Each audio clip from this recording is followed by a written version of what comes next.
O ex-ministro do Supremo Tribunal Federal, Marco Aurélio Mello, afirmou que a decisão do TSE de cassar o mandato de Deltan foi tomada à margem da ordem jurídica. Para o ex-ministro, que se disse perplexo com a notícia, enterraram a Lava Jato e agora estão querendo enterrar os que protagonizaram a operação. Dallagnol chegou a responder a 2 processos administrativos disciplinares, os chamados PADs, enquanto era procurador. Depois disso, sem nenhum processo instaurado, conforme atestou o Conselho Nacional do Ministério Público, ele exonerou-se em 2021. Mas o relator no TSE, ministro Benedito Gonçalves, criou a tese de que Dallagnol pediu demissão para não ser eventualmente no futuro punido por PADs que não existiam e que ninguém sabe se existiriam. As declarações de Marco Aurélio Mello foram ao jornal Folha de São Paulo. Fabi, você concorda? Estão enterrando ou já enterraram a Lava Jato? Eu acho até mais grave do que isso. Eu acho que está extrapolando. Essa decisão, o pessoal não entendeu a gravidade. Ela extrapola o mérito Lava Jato. Por quê? Porque ela fala de um parlamentar simplesmente ali que não gostaram. O sistema não gostou, vou colocar assim, e acharam algo ilegítimo para cassar o mandato. É tão complicado isso que fizeram com o Deltan, tecnicamente falando, que até conversei com outros advogados especializados em direito constitucional, especializados em direito eleitoral, para ver, né, o que pensar aí do tamanho do absurdo. E quando eu releio a decisão do Benedito, e com muita tristeza os 7 outros que ficaram em silêncio, né, 3 ainda indicados pelo presidente Bolsonaro, eu fico olhando e realmente eu desacredito. Então vai muito além. A questão aqui, eu volto a falar o que eu falei ontem, não tem nada a ver se você gosta ou não do Deltan com alinhamento ideológico. Isso não tem nada a ver. Isso é retirar algo de nós, do povo, que tem legitimidade. Aliás, a casa do povo diretamente, né, que a gente concede, a mais próxima são os deputados. Então, é uma grande barbaridade com esse Minority Report, né, de ficar tentando adivinhar o futuro. E se fosse nessa linha, até comentei antes aqui com você, Cris, antes da gente entrar aqui nos bastidores, eu falei, se fosse valer esse pensamento, o que diria então do ex-presidente Lula? Né, se um PAD que supostamente ele teria, quantos crimes eu poderia presumir na conta do Lula? Silvio. Olha só, eu queria só fazer aqui um adendo ao comentário impecável da Fabi e, em vez de comentar o caso, eu queria ler um breve trecho da coluna do Merval Pereira hoje no jornal O Globo. É o jornal O Globo, que nós aqui, inclusive, tanto criticamos em relação a algumas posições. Mas eu quero ler aqui porque é importante mostrar o que nós já citamos aqui, uma entrevista do Marco Aurélio Mello à Folha de São Paulo, e é importante mostrar o que o jornal O Globo está publicando, porque talvez o ministro Alexandre de Moraes, o ministro Benedito Gonçalves e outros ministros talvez tenham lido, então eu apresento aqui aos nossos telespectadores a coluna do Merval intitulada O Sistema é F, 3 pontinhos, todo mundo sabe do que ele está falando. O TSE usou uma interpretação premonitória para cassar a candidatura de Dallagnol. Continuamos a fase mediúnica da justiça brasileira, quando se arquiva um processo porque ele certamente prescreverá no seu decorrer e se condena alguém pelo que poderia fazer caso acontecesse isso, caso acontecesse aquilo.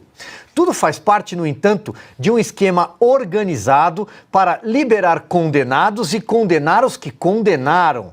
E tudo dentro da lei, abre aspas, com o Supremo e tudo, fecha aspas, como previu o ex-senador Romero Jucá. Ele, por sinal, ainda livre, leve e solto, está fazendo política em Brasília, vejam vocês, embora tenha sido derrotado mais uma vez na eleição do seu estado. A justiça não o apanhou, mas o eleitor sim. E encerra Merval. Pode-se dizer que houve excessos na Lava Jato, mas os fatos não foram alterados. A corrupção existiu, o dinheiro foi roubado, parte dele foi devolvida. Hoje, todos dizem que foram obrigados a delatar. Até Emílio Odebrecht escreveu um livro onde afirma que não houve roubo da Odebrecht.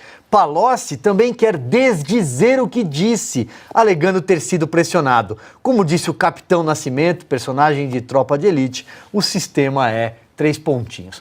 Coluna do jornal O Globo. Constantino, e hoje, em uma outra entrevista ao Estadão, o ex-ministro Marco Aurélio Mello disse o seguinte: eu não estaria dormindo bem no lugar do Moro. Eu achei graça que uma jornalista reconhecida, muito tradicional aí, disse que um clima paira em Brasília de que o Moro é o próximo, né? E eu fico pensando de onde eles tiram essas profecias tão inesperadas, né? O Brasil está se desenvolvendo como um filme de terror em câmera lenta, e a gente sabe o destino, né? Nós estamos lidando com comunistas. Então, eu acho que isso é importante ser dito. Agora, o ex-ministro Marco Aurélio Mello, ele, vale frisar isso aqui, era um dos únicos com coragem lá dentro de apontar para esses absurdos. Ele chamou de inquérito do fim do mundo. Ele, nesse sentido, merece mais crédito do que os ministros apontados por Bolsonaro, né? Então, a gente aqui não tem lealdade com fulano ou cicrano, com princípios e com a coerência. O ministro Marco Aurélio de Mello, em que pese um ou outro voto mais esquisito e tudo, ele tem denunciado faz tempo, com toda a perplexidade que não é só dele, é do Brasil inteiro atento ao que está acontecendo, né, essa situação surreal em que mergulhou o Brasil, né, que vive uma mistura de várias distopias. A Fabi mencionou já o Minority Report, aquele filme com Tom Cruise, que antecipa o crime que vai ser cometido com os oráculos ali. Nós podemos acrescentar o Processo de Kafka, nós podemos acrescentar o Big Brother do Orwell, e até mesmo o Admirável Mundo Novo do Huxley, né? Tudo junto. O Brasil está vivendo uma situação absurda. E não é só o ex-ministro que, apesar de jurista e conhecedor do assunto, fica perplexo, é qualquer pessoa leiga, porque sabe que o que está acontecendo é perseguição escancarada. Eu mencionei aqui o caso do Collor, recentemente. Nós temos como presidente da República Luiz Inácio Lula da Silva. O líder do governo é aquele que o assessor foi pego com $1 na cueca. O Renan Calheiros está por aí, né? Uma espécie de Amon-Ra da política, né? Ele está desde o governo Collor no poder e de lá não sai. Então, tudo muito escancarado. Aí, de repente, o Deltan Dallagnol tem o mandato cassado, o Moro é o próximo e já começam a especular se vai ou não vai fugir. Quem é que não está perplexo com uma coisa dessa? A gente começa até mesmo a ficar anestesiado, né? É tão surreal o que o Brasil está vivendo que a gente começa a ficar anestesiado. Eu até me pergunto, com toda legitimidade e lugar de fala, Cris, por onde andavam esses que, de repente, despertaram aí por causa da cassação do mandato do Deltan Dallagnol que está acontecendo para o Brasil. Onde é que eles andavam no último verão? Quando jornalistas foram cassados, estava tudo bem? O próprio Deltan Dallagnol, vamos combinar aqui, andou elogiando aí a Justiça Eleitoral, o Supremo, o próprio Moro já teceu um ou outro elogio, e toda a confiança que ele tem na Justiça do Brasil e no Supremo Tribunal Federal. Eu não compartilho dessa admiração ou desse respeito. Eu e milhões de brasileiros. E eu tenho lugar de fala, eu sou alvo da perseguição deles. Quando eu fui perseguido, nenhum deles se manifestou. Eu agora estou aqui para me manifestar contra a perseguição a eles. Oeste Sem Filtro de volta, nós estamos falando sobre as declarações do ex-ministro Marco Aurélio Mello sobre a cassação do mandato de Deltan Dallagnol. E agora é hora do comentário de Ana Paula. Ana? Bom, Cris, eu vou pegar o gancho aí do Constantino, porque eu acho que, como a gente fala aqui nos Estados Unidos sobre a coluna aí, né, do Merval Pereira, que o Silvio leu para a gente, é too little too late, né? Estamos avisando há muito tempo que esse tipo de regime totalitário ele chegaria no Brasil se os comunistas entrassem no poder, porque, como Constantino disse, nós estamos tratando de comunistas, né, de bolcheviques, desses revolucionários que não têm projeto nenhum para ninguém, a não ser o próprio projeto de poder. E pegando o gancho aí da coluna do Merval, é claro que é uma coluna contundente sobre um fato gravíssimo que aconteceu essa semana, mas a gente não pode deixar de esquecer, né? A gente não pode deixar de lembrar não esquecer que tanto o Merval Pereira quanto toda a turma do canal a cabo dele demonizaram o presidente Bolsonaro, disseram que estávamos vivendo em tempos obscuros, né? Falavam do jeito autoritário, ditatorial, que a democracia estava em risco. Ora, foram 4 anos que eles puderam falar absolutamente tudo sobre o presidente Bolsonaro, até jogar futebol com uma réplica da cabeça dele, fizeram e nada aconteceu.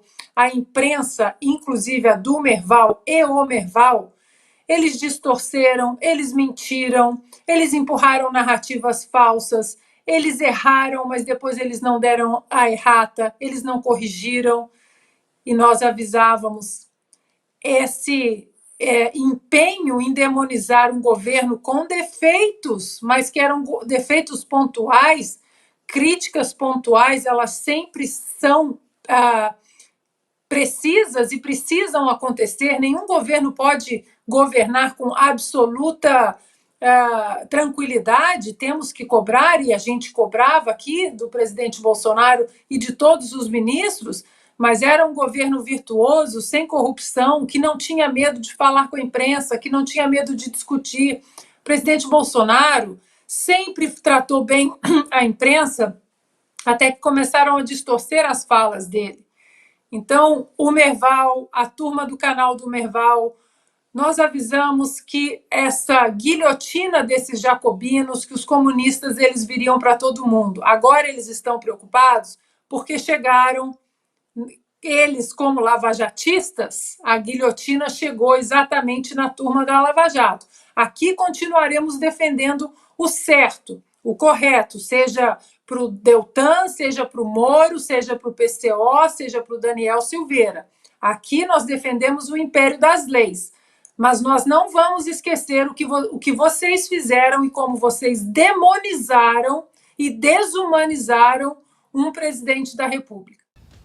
Pessoal, aproveitando que você está aí assistindo a nossa programação, eu vou falar rapidinho dessa cápsula que vai te ajudar a resolver as famosas dores nas juntas, dor no corpo, artrite, artrose, reumatismo e fibromialgia. Ora Pronobis da Vitae Gold, não é isso, Renata? Isso mesmo, Silvio. Dor a gente não pode se acostumar. Sentiu dor, independente de idade, vai fazer um tratamento. O Ora Pronobis da Vitae Gold tem um diferencial, ele é super concentrado, vai direto no foco da sua dor e acaba com ela muito mais rapidamente. Ou seja, se você tá aí com esses sintomas de dor no corpo, já tá com dificuldade para fazer as tarefas básicas do dia a dia, ligue 0800 291 2200. E ele é um suplemento super completo, então além de ele ajudar você com as dores, ele tem mais vitamina C que a laranja, ele tem ferro, mais ferro do que uma beterraba e um espinafre, imagina só, e mais concentração de proteína do que você imagina. Agora, tem que aproveitar uma coisa, viu, Silvio? Só para quem ligar agora tem uma promoção especial. É mesmo? Ligou no nosso 0800 291 2200, você vai ter 70% de desconto no seu Ora Pronobis Vitae Gold concentrado. Comprou o Ora Pronobis? De presente você leva o colágeno tipo 2, que vai ser uma segunda ação para suas dores, suas articulações. Então aqui é um sucesso garantido contra a dor que você vem sentindo. 0800 291 2200, Ora Pronobis da Vitae Gold.